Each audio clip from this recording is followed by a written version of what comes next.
சென்னை ஆவடியில் மழைநீர் கால்வாய் உடைந்து குடியிருப்புகளில் மழைநீர் சூழ்ந்ததால் பொதுமக்கள் அவதியடைந்தனர். மழைநீருடன் கழிவுநீரும் சேர்ந்து குடியிருப்புகளை சூழ்ந்ததால் பொதுமக்கள் அவதியடைந்தனர். இதனால் அந்த பகுதியில் பொதுமக்கள் மறியலில் ஈடுபட்டு வருகின்றனர். இது தொடர்பான கூடுதல் தகவல்களை நமது செய்தியாளர் பூபாலன் வழங்கிட கேட்கலாம். பூபாலன், என்ன நடந்தது? உங்க விரிவான தகவல். வணக்கம் ராதிகா. ஆவடி கண்டபாளையம் பகுதியில் பொதுமக்கள் சாலை மறியலில் ஈடுபட்டிருப்பதால் பெரும் பரபரப்பானது ஏற்பட்டிருக்கிறது.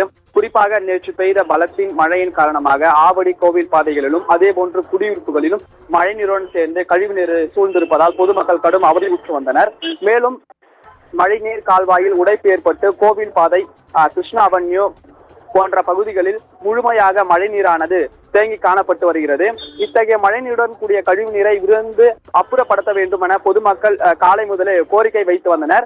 இதனால் எந்தவித நடவடிக்கையும் எடுக்காததால் அப்பகுதி மக்கள் ஆத்திரமடைந்து உடனடியாக இந்த தண்ணீரை வெளியேற்ற வேண்டும் என்று போராட்டத்தில் ஈடுபட்டு வருகின்றனர்.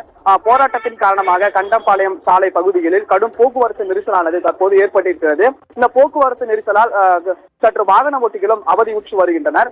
தகவல் அறிந்த சம்பவ இடத்திற்கு விரைந்து வந்த காவல்துறையினர் போராட்டக்காரர்களை அப்புறப்படுத்தும் பணியில் ஈடுபட்டு வருவதால் காவல்துறையினருக்கும் போராட்டக்காரர்களுக்கும் கடும் வாக்குவாதம் ஏற்பட்டு கடும் தள்ளுமுள்ளானது தற்போது நடைபெற்று வருவதால் அப்பகுதி பெரும் பரபரப்பு நீடித்து வருகிறது. ராதிகா, தகவல்களுக்கு நன்றி பூபாலன்.